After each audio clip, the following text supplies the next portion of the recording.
Good afternoon po sa bawat isa. Tayo po ay magpapatuloy sa ating tema dito sa James. Originally, ito ay James 4 verses 1 to 10 dapat. Pero nung ginagawa ko, masyado nang mahaba. So, pinutol ko na sa verse 6. No? So, buksan po natin ang ating mga Biblia dito sa James chapter 4 verses 1 to 6. So, James chapter 4 verses 1 to 6. Ito po ang sinasabi ng salita ng Panginoon. What causes quarrels and what causes fights among you? Is it not this, that your passions are at war within you? You desire and do not have, so you murder. You covet and cannot obtain, so you fight and quarrel. You do not have because you do not ask. You ask and do not receive because you ask wrongly, to spend it on your passions. You adulterous people. Do you not know that friendship with the world is enmity with God? Therefore, whoever wishes to be a friend of the world makes himself an enemy of God. Or do you suppose it is to no purpose that the scripture says, He yearns jealousy over the Spirit that He has made to dwell in us, but He gives more grace. Therefore it says, God opposes the proud, but gives grace to the humble. Nagpalain ng Diyos ang kanyang salita. Tayo po ay manalangin. Ama naming Diyos na nasa langit, muli kami po ay nananalangin ng inyong pagkilos sa aming kalagitnaan sa pamamagitan po ng inyong banal na Espiritu. Bigyan kami ng liwanag, Panginoon, sa inyong mga salita at nawa ito ay gamitin nyo na makapangyarihan,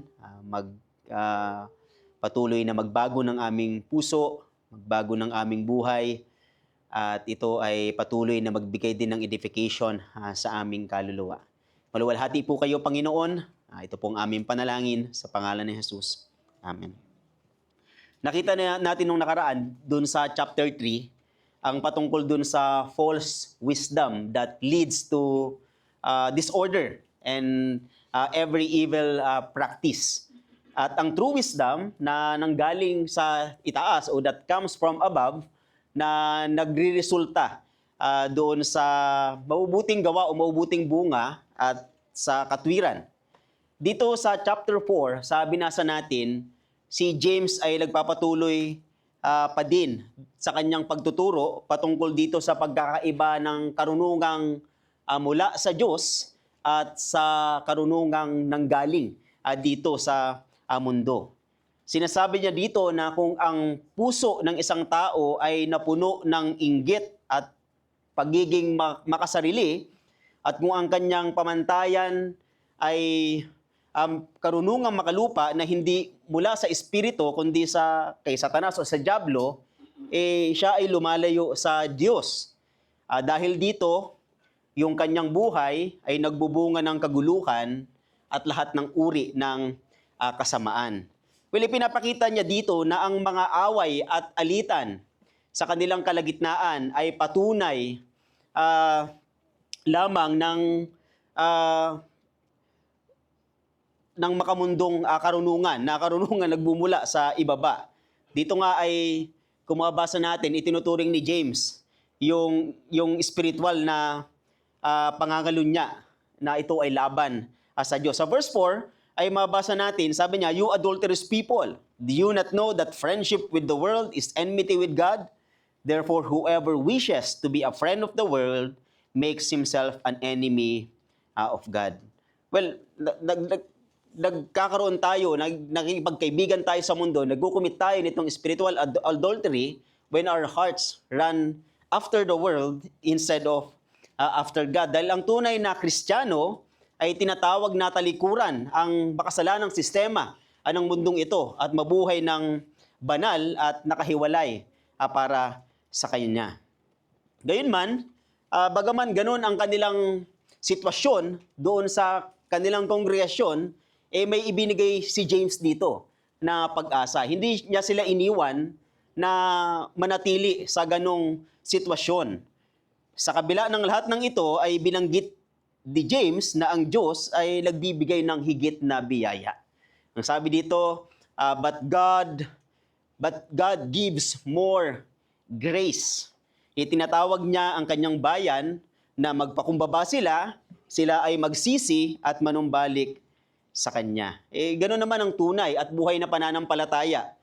Tumatalikod sa makasariling ambisyon at nagpapahinga doon sa soberanong pangangalaga ng Diyos. They trust God to supply their needs. Sa early church, may mga panahon na nagpapakita yung mga mananampalataya ng affection sa isa't isa. Ngunit may mga panahon din na tulad ng nangyari dito sa sinusulatan ni James na nagkakaroon sila ng alitan. At doon ay nagkakaroon ng division sa kanilang kalagitnaan. Magbabasa po ako ng mga ilang halimbawa dito sa mga sulat ni Pablo sa Korinto. Halimbawa dito sa 1 Corinthians chapter 3, verses 3 to 4, ang sabi dito, For while there is jealousy and strife among you, are you not of the flesh and behaving only in a human way? For when one says, I follow Paul, and another, I follow Apollos, are you not being merely human? Ituloy ko lang po dito sa 2 Corinthians chapter 12 verse 20, ang sabi, For I fear that perhaps when I come, I may find you not as I wish, and that you may find me not as you wish, that perhaps there may be quarreling, jealousy, anger, hostility, slander, gossip, conceit, and disorder. Well, ang kaguluhan sa iglesia ay nangyayari kapag ang isang Kristiyano ay namumuhay ayon sa kanyang laman, ayon sa karunungan ng mundo, sa pagnanasa doon sa kanyang sariling ambisyon. Kaya dito ay sinasagot ni James kung ano ang mangyayari kapag ang mananampalataya ay namumuhay sa karunungan ng mundo imbis na sa karunungan ng Diyos. At ano ang gagawin ng isang Kristiyano kapag yun ang daan na kanyang tinatahak? Well, I have a simple message dito. So ito yung mensahe, though the flesh wars within us, yet grace abounds when we humble ourselves before the Lord. Bagamat ang laman ay nakikipagdigma sa ating kalooban, ang biyaya ay sagana kapag tayo nagpakumbaba sa harap ng Panginoon. So 2 puntos lamang po ang nais kong sabihin. Una is yung cause ng conflict, yung pinagmumulan ng conflict sa kanilang kalagitnaan. That is, yung puntos ito, the war within. Dito sa verses 1 to 2 ay sinabi ni James na sila ay may pagtatalo. Nag-aaway-away sila at napupuno sila ng makasariling pagnanasa na nagtutulak sa kanila doon sa pagkakasala, doon sa kasalanan. At yung mga ganitong pangyayari ay hindi lamang occasional na nangyayari, kundi ito ay palagian sapagkat yung paraan ng paggamit ni James dito ng mga salita ay nasa plural form. Ibig sabihin, ito ay nangyayari ng madalas. Ang sabi niya, fights and quarrels. At dito ay tinanong nga ni James, ano ba yung sanhi ng kanilang pagtatalo-talo? Ang sabi niya diyan sa 4 verse 1, what causes quarrels and what causes fights among you? At dito ay sinagot din ni James kagad yung kanyang tanong. Tinukoy niya, hindi yung kung ano yung nangyari na sitwasyon.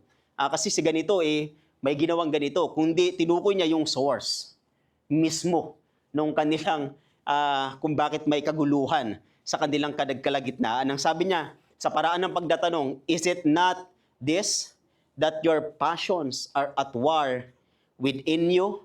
Ipansinin natin yung salitang passions, ipinapahiwatig nito na ang taong tinutukoy ay mas pinipiling sundin ang mga pleasures na salungat doon sa kalooban ng Diyos. At yung mga passion na ito ay nakikidigma sa loob ng kanilang mga puso. Ibig sabihin, ang pinanggagalingan ng kanilang paghahangad ng kasiyahan ay hindi panlabas, kundi mula mismo sa makasalanan nilang puso. Ito ay nagpapakita ng isang matinding pagnanasa na makuha yung isang bagay na wala sa kanila. Ngunit lubos nila itong minimiti. So sinasabi ni James na dito ang mga away sa kanilang kalagitnaan ay reflection lamang nung digmaan na nangyayari sa loob. Nangyayari sa loob ng kanilang mga puso. Ang dahilan ng kanilang alitan ay nanggagaling doon sa makasarili nilang pagnanasa. Ang sabi nga ng isang commentator, strife springs up in men's hearts in the longings and lusts within. Ipansinin natin dito na hindi nakikipag-argue si James kung ano ang dahilan ng kanilang mga away. Bagkus, sinabi niya ng diretsyo na may away sa kanilang kalagitnaan. Sa halip, dito ay ipinakita niya yung ugat ng gulo. Yung ugat ng gulo, ang sabi niya ay yung makasariling hangarin ng puso. Ang pagiging makasarili ay laging sumisira sa kapayapaan. Maaaring ang isang tao ay dumadalo ng pagsamba linggo-linggo at nakikinig na sa matapat na pangangaral ng salita ng Diyos. Ngunit gaya ng sinabi ng Panginoong Hesus, hindi ba sa parable of the sower, na ang kabalisahan ng sanlibutan at ang daya ng mga kayamanan ay sumasakal sa salita at iyon ay nagiging walang bunga. So, when selfish desires in the pursuit of pleasure dominate the heart, strife and quarrels will never cease. Ang mga pagnanasa at pita ng laman ay bahagi ng ating old nature. Ito ay lumang kalikasan. At nung tayo ay naging mananampalataya, na dito na si Kristo sa ating buhay, ito na ay ating pinaglalabanan. Well, kanina, binasa ni Pastor kanina, pinirish niya yung sa Galatians 5, basahin ko sa inyo yung verse 17 sa Galatians 5. For the desires of the flesh are against the spirit, and the desires of the spirit are against the flesh. For these are opposed to each other to keep you from doing the things you want to do. So yung battle, pagdating doon sa kasalanan ay hindi sa labas, kundi sa loob. Hanggat ang laman ng hari ng puso, ang sabi ni James dito, mananatili yung kaguluhan. Ngunit kapag si Kristo, sa pamamagitan ng banal na Espiritu ang namumuno, kapayapaan ang maghahari. Dito ay ipinakita ni James kung ano ba yung mga bunga nitong mga makamundong pagnanasa na ito, yung kaguluhan sa puso. Well, unang-una makikita natin dyan, walang kasiyahan ito at kaguluhan. Ibig sabihin, walang kakontentuhan at kaguluhan lamang yung resulta. Ang sabi sa verse 2, you desire and you do not have, so you murder. You covet and cannot obtain, so you fight and quarrel. Hindi ibig sabihin na may patayan talaga sa kanilang kongregasyon, pero sa Biblia, hindi ba, sabi ng Panginoong Jesucristo na kapag ikaw ay nagsalita ng masama sa iyong kapatid, nagalit ka, para mo na rin siyang pinatay. Marahil ganun yung nangyayari sa kanilang kalagitnaan. Well, ang talatang ito ay nagpapaalala na ang likas na puso ng tao, kailanman ay hindi masisiyahan.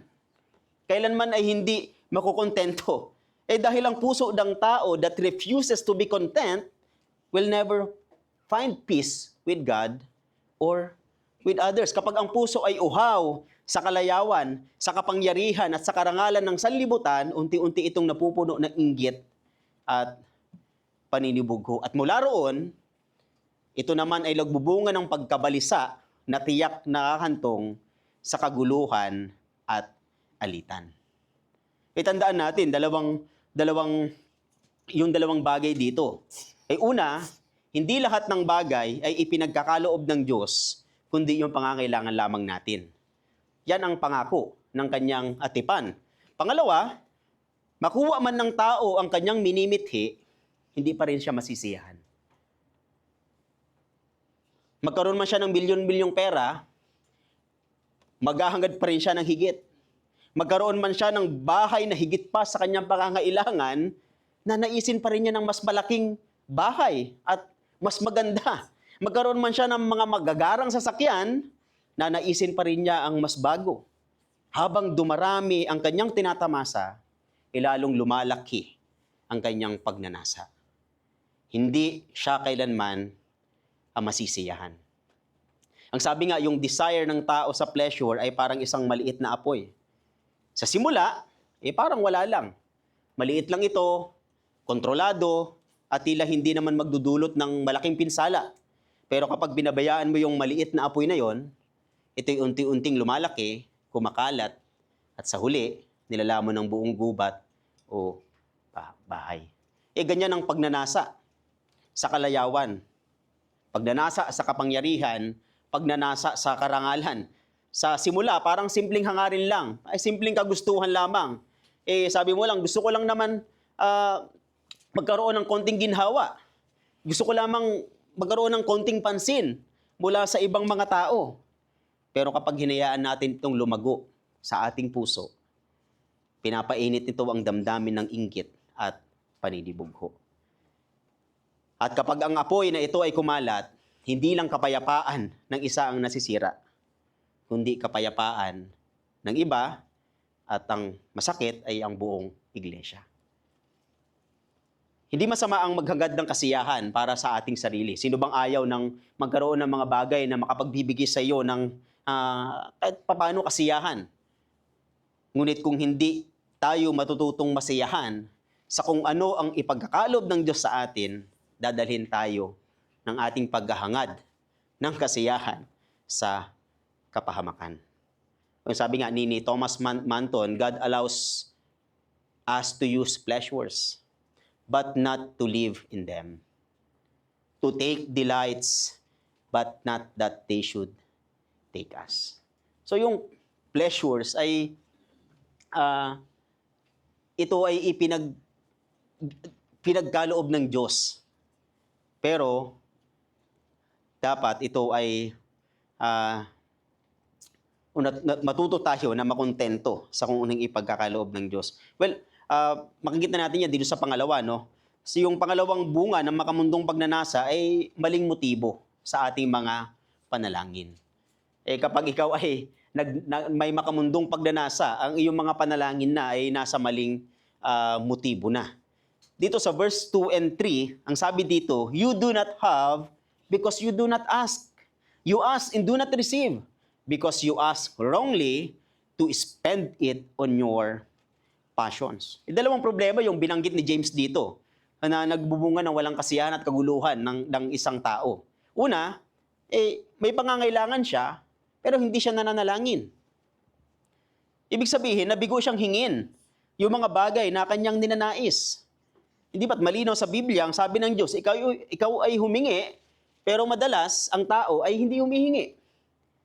Sa kabila ng mga pangako ng Biblia na ikaw ay manalangin, ikaw ay humingi, pero madalas yung tao hindi humihingi.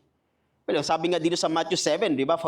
Very familiar verse. Matthew 7 verses 7 to 8, ask and it will be given to you. Seek and you will find. Knock and it will be open to you. For everyone who asks receives, and the one who seeks finds, and the one who knocks it will be open. Totoo na sa habag ng Diyos, siya ay nagbibigay o nagpo-provide kahit hindi tayo nangihingi. Ngunit kapag siya ay nag-provide bilang katugunan sa ating mga panalangin, ang sabi, it comes with His delight. So, katuwaan ng Diyos. Hindi ba, kaninang umaga yata yun, binabasa ko yung Matthew 6 dun sa Sermon on the Mount. Napunta ko dun sa Lord's Prayer. Ang sabi doon, kayo'y manalangin, hindi katulad ng mga Fariseo, hindi ba sabi doon, ng mga eskriba, na nananalangin para ng mahaba. Sabi ng Panginoon doon, for your Father knows yung mga pangangailangan before you ask Him. Alam na ng Diyos. Pero, hindi sinabi ni Jesus na hindi siya tumigil doon. Ang ginawa ni Jesus, nagturo siya kung paano ka mananalangin. So alam ng Diyos yung pangangailangan natin, pero nais pa rin ng Diyos na tayo humingi sa Kanya. Dahil nalulugod siya kapag tayo humihingi sa Kanya bilang ating Ama. At iyon ay nalulugod siya, natugunan ang mga panalangin na iyon. Kaya itinuturo ng Biblia is to cast our needs to Him. isabi natin sa Kanya, hingin natin sa Kanya yung ating mga pangangailangan. Kaya pagkatiwalaan natin ang Diyos, hindi lamang doon sa mga espiritual na pangangailangan natin, ngunit maging material na bagay sapagkat ang Diyos natin ay tapat o Diyos ng katapatan. Pero dito, pangalawa, kaya hindi din ibinibigay ng Diyos, kung ikaw naman ay nanalangin, ang sabi ni James, kaya hindi din ibinibigay ng Diyos yung iyong mga hinihingi, ay dahil hinihingi mo ito ng may maling motibo. Ang sabi dito, you ask to spend it on your passions. Maraming beses, hindi pinagkakalob ng Diyos ang ating inihiling sapagkat humihingi tayo para mapagbigyan yung ating sariling kalayawan. Hindi yan ang tamang paraan ng panalangin. Hindi yan ang paraan ng panalangin o ng paglapit sa Diyos na itinuturo ng Biblia. Sabi ng Panginoon sa John 14 verses 13 to 14, whatever you ask in my name, this I will do, that the Father may be glorified in the Son. If you ask me anything in my name, I will do it. Yung iba ay paliwanag dito ay manghingi ka sa Diyos at sigurado ibibigay niya yun. Kaya nga siguro nabuo yung mga belief na name it, claim it, ng mga Pentecostal. You ask, then God, kumbaga para mauobliga ang Diyos na ibigay sa iyo yung mga bagay na yon. Pero kung titignan natin, kapag ang isang mananampalataya ay humingi kay Kristo ng anumang bagay, ang linaw dito, siya ay nangako na ito ay kanyang ibibigay. Pero yung konteksto nito, ng pangako ni Kristo na ito, patungkol dun sa pananampalataya kay Jesus at pagbibigay ng luwalhati sa Diyos. Ibig sabihin sa Diyos Ama, ibig sabihin, sa tuwing ang mananampalataya ay nananalangin sa Diyos sa pangalan ni Jesus, hindi lamang siya dapat naniniwala na dinirinig at sinasagot ng Diyos ang kanyang mga panalangin, kundi dapat din niyang siyasatin kung ang kanyang hinihingi ay nagbibigay ba ng luwalhati sa Diyos. Magpapalawak ba ng kanyang kaharian at naaayon ba sa kanyang kalooban? Well, kapag ganito ang layunin ng ating puso sa panalangin, ang pangakong ito ay para sa atin, para sa iyo. Sigurado ang katugunan sa ating kahilingan. Well, ang sabi sa 1 John 5 verse 14, and this is the confidence that we have toward Him, that if we ask anything according to His will, He hears us. He hears us. Tayo ay Kanyang pinakikinggan. Tulad ng isang magulang na hindi ibibigay sa kanyang anak ang anumang ikapapahamak niya, ganoon din sa Diyos.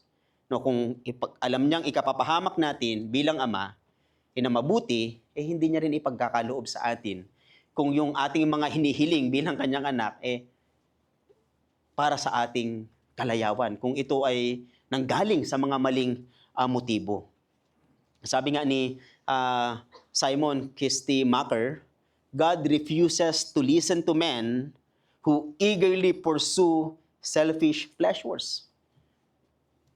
Greed is idolatry, and that is an abomination in the sight of God. God does not listen to prayers that come from a heart filled with selfish motives. Covetousness and selfishness are insults to God. O kaya, sinasabi ng Biblia, tama, ikaw ay manalangin.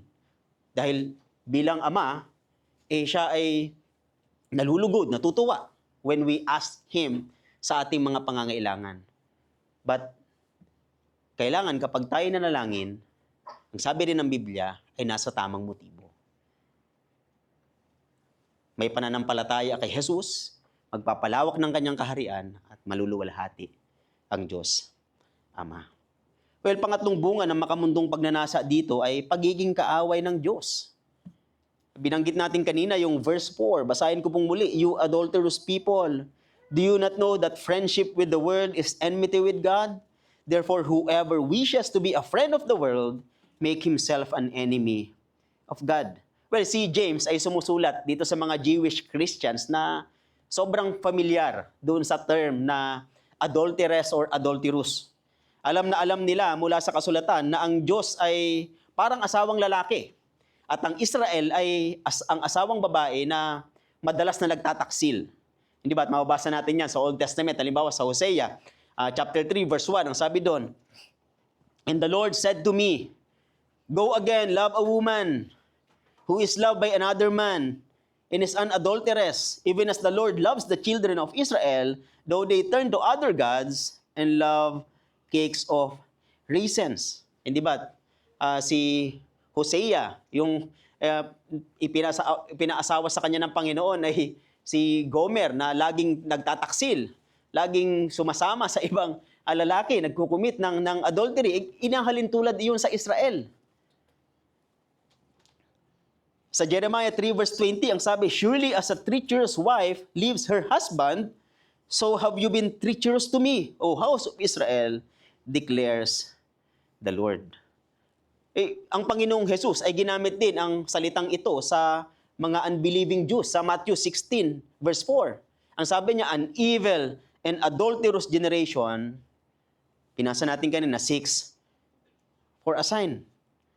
Kaya nang tawagin sila ni James dito na adulteress, hindi niya tinutukoy ang literal na pagtataksil sa asawa, kundi spiritual na pangangalunya o spiritual idolatry. Para sa kanila, ang mga salitang ito ay hindi lang isang metaphor. It was a covenant language. To be friends with the world was to break covenant with God. Ay katulad ng ginawa ng Israel na paulit-ulit sa kasaysayan. Kaya para sa kanila, ang salitang ito ay mabigat. Ngunit layunin itong gisingin sila. Ang layunin ni James ay gisingin sila sa katotohanan ng ang relasyon sa Diyos ay nangangailangan ng buo, ng katapatan, at ng exclusive devotion. Sa New Testament, ipinaliwanag din ang relasyon ng Kristiyano sa Panginoong Jesus in marital language, di ba? Ang pag-ibig ni Kristo ay inihahambing sa isang tapat at mapagmahal na asawa. Lagi nating narinig yung preaching sa Ephesians 5 tuwing may kasal.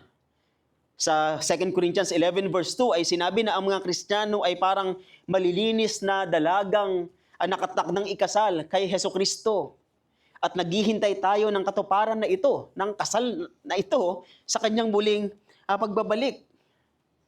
Kaya kapag ang Kristiyano ay tumatalikod kay Kristo at sa kanyang iglesia upang maghanap ng kaligayahan at kasiyahan sa mundo, ang Diyos ay naninibugho. Siya ay nagseselos ng banal na paninibugho. Sapagkat tayo ay kanyang binili sa pamamagitan ng pagsakripisyo ng kanyang buhay sa krus ng Kalbaryo. Kaya nais niya na tayo sa kanya lamang. Ang sabi nga, di ba, we are bought at a price. Malaki yung bayad, yung kanyang buhay upang tayo ay magkaroon ng relasyon sa kanya. Kaya nang sabihin ni James dito na kapag tayo ay naghahanap ng ibang kasiyahan, naghahanap ng kasiyahan sa mundo, we are committing an spiritual adultery. Tayo ay nangangalunya. At sabi dito, yung world dito, nung sabi ni James na friendship with the world, hindi niya tinutukoy yung dilikhang mundo. Ngunit ang sistemang umiiral sa sanlibutang ito. Ang sistema na salungat sa malinaw na turo ng salita ng Diyos. Well, ang sistema na ito ay, ang sabi sa Biblia, ay pinamumunuan ni Satanas na tinawag na God of this world. Di ba? Sa 2 Corinthians 4 verse 4. Tinawag din ito na ruler of this world sa John 14 verse 30. Kaya ang mundong ito ay tinatawag ng Biblia na masama at nasa ilalim ng kapangyarihan ng masama. Kaya ang panawagan sa Biblia is to not love the system of this world or the things in the world. Ang sabi nga ni John, hindi ba, if anyone loves the world, the love of the Father is not in him. Kapag ang puso ng isang mananampalataya ay nahulog sa pakikipagkaibigan sa sanlibutan, Ito ay pagtalikod sa tipan ng Diyos at pakikipag-away sa Diyos. Kaya ang hamon sa ating bilang iglesia, we are not called to flirt with the world. Hindi tayo tinawag para makipagligawan sa mundong ito. Ngunit tayo ay tinawag para maging bride ni Kristo. Set apart by His covenant, clothed in His righteousness, and called to live in holiness and wholehearted devotion to Him alone. Yan ang pagkatawag sa atin bilang isang iglesia. Yung salitang babanggitin ko sunod, baka hindi nyo magustuhan, pero sa madaling salita, kung si Kristo ang ating kasintahang lalaki bilang iglesia, hindi dapat tayo makipaglandian sa sanlibutan. Kaya dito ay sabi ni James, kung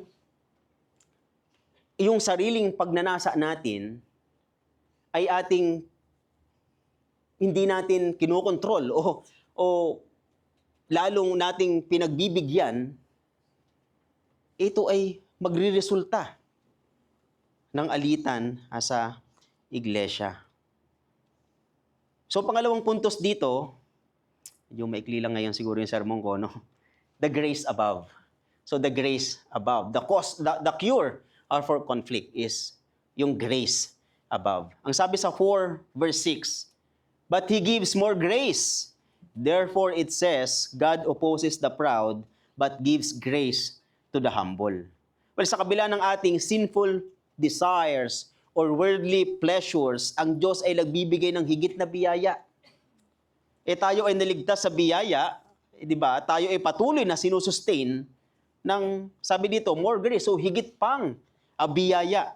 Ang biyaya na ito ay ipinakita ng Diyos sa pamamagitan ni Jesus sa krus ng Kalbaryo, sa pagliligtas sa makasalanang karapat-dapat sa impyerno.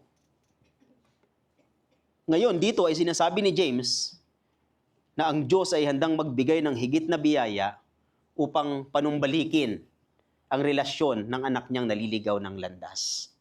Upang panumbalikin ang relasyon ng anak niyang nagkasala.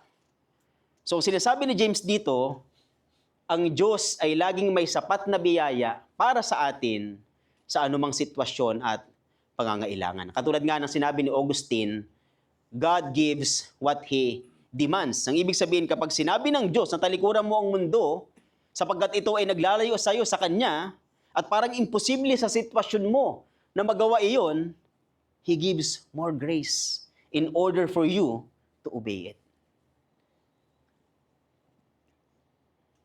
Wala tayong pangangailangan bilang kanyang mga anak na hindi kayang tugunan ng kanyang biyaya.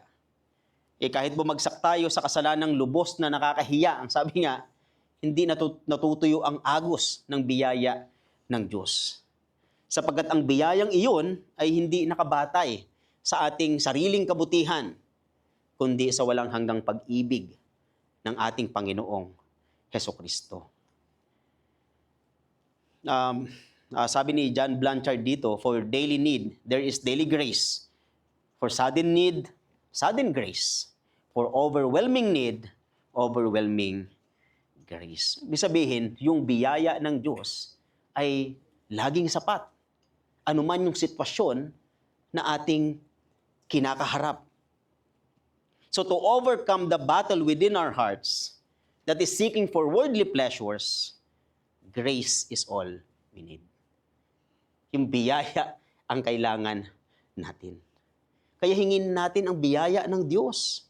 Katulad ng sinabi, di ba, ng author ng Hebrews sa 4 verse 16, let us then with confidence draw near to the throne of grace that we may receive mercy and find grace to help in time of need.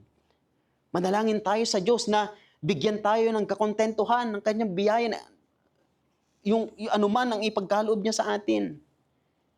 Hindi ba? Yan naman yung solusyon sa paghahanap natin ng worldly pleasures, yung kakontentuhan. Bakit may pagtatalo sa ating puso? Dahil naghahangad tayo ng higit pa doon sa ibinibigay ng Diyos. Naghahangad tayo ng sobra-sobra. Kaya wala tayong kapayapaan, wala tayong kakontentuhan, at ang resulta ay kaguluhan at alitan because we are not contented. Hindi ko sinasabing hindi kayo kontento, no? Pero madalas yun yung puso ng isang tao. Well, ang mundo na ginagalawan natin, hindi ba? Ito ay characterized ng discontentment. Eh kung mapapansin nyo, hindi ba, dun sa mga ads, maging sa social media, maging sa TV o sa anumang platform, ang kinikreate lagi ng mga ito is yung magkaroon tayo ng pangangailangan at magkaroon tayo ng pagnanasa sa ibang mga bagay. Eh, kahit na yung isang bagay ay hindi natin kailangan, eh, yung mga ads na ito ay kinukumbinsin tayo na kailangan natin ang mga bagay na ito. Ngunit, ang totoong kailangan natin ay hindi higit na mga material na bagay. Ang totoong kailangan ng isang Kristiyano ay higit na biyaya. Well, ang sinful desires and worldly pleasures ay nagdudulot ng alitan. Ngunit ang biyaya ng Diyos, ang dulot, ay kapayapaan. Kapayapaan. Saan nating makikita yung kapayapaan eh? Di ba? Ipinreach sa atin noong nakaraan sa Philippians 4, verses 6 to 7. In the peace of God that transcends all understanding will guide our heart and mind. Tama ba yun? In Christ Jesus. Nasa atin yun. Kung tayo sumasampalataya sa Panginoong Hesukristo, we have that peace that surpasses all understanding that no human being can understand. Walang makakaunawa na kahit sino man sa kapayapaan na yon, kasi hindi nang galing dito sa mundo yun. Yun ay nang galing sa Diyos, sa taas.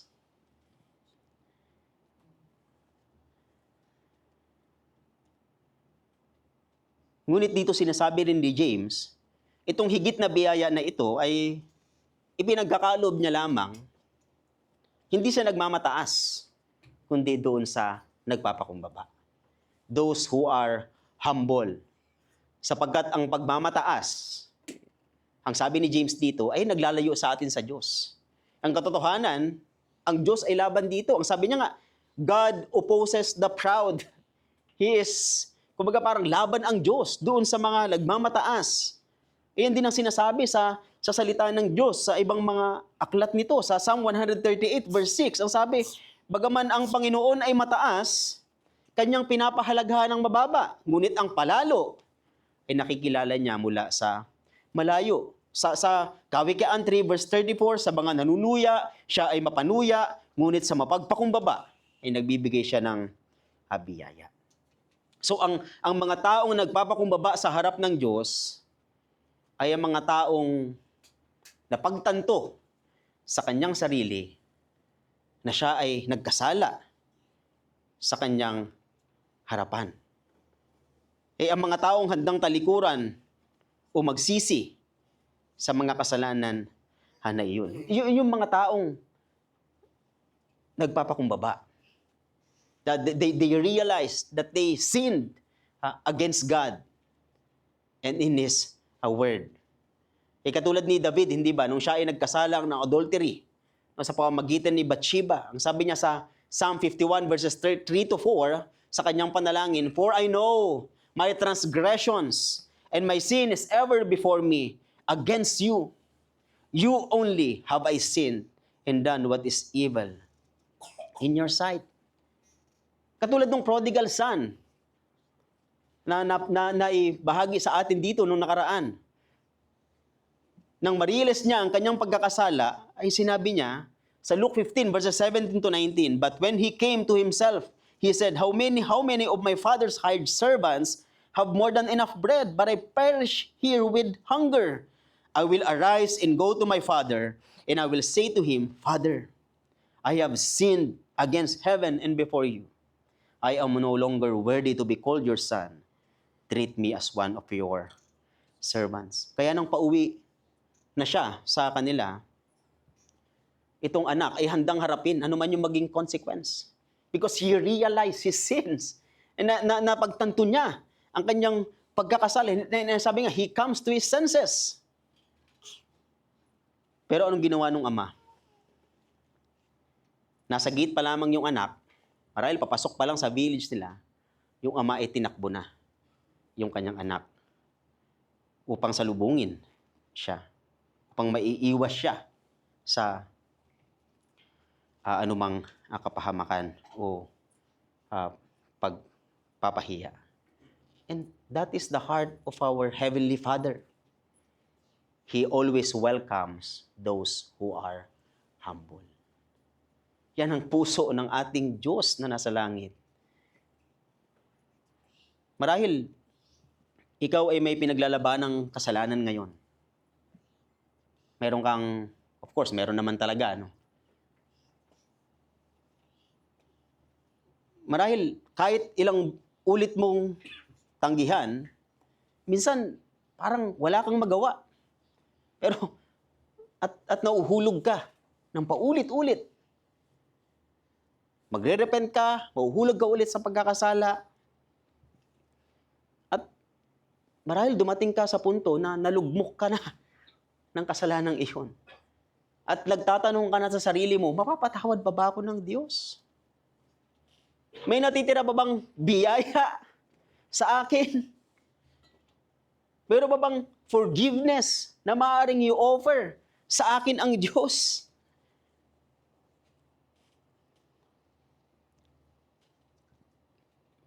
Walang kasalanan ang mas malaki sa biyaya ng Diyos. His grace is bigger than our sins. Walang kasalanang kayang takpan ng ginawa ni Jesus sa cross ng Kalbaryo kung ikaw ay tunay na anak ng Diyos. Kaya come to Him. Repent. God always welcomes those who are humble. Yung inaamin yung kanyang sariling pagkakasala sa Diyos. And then God will restore the joy of your salvation.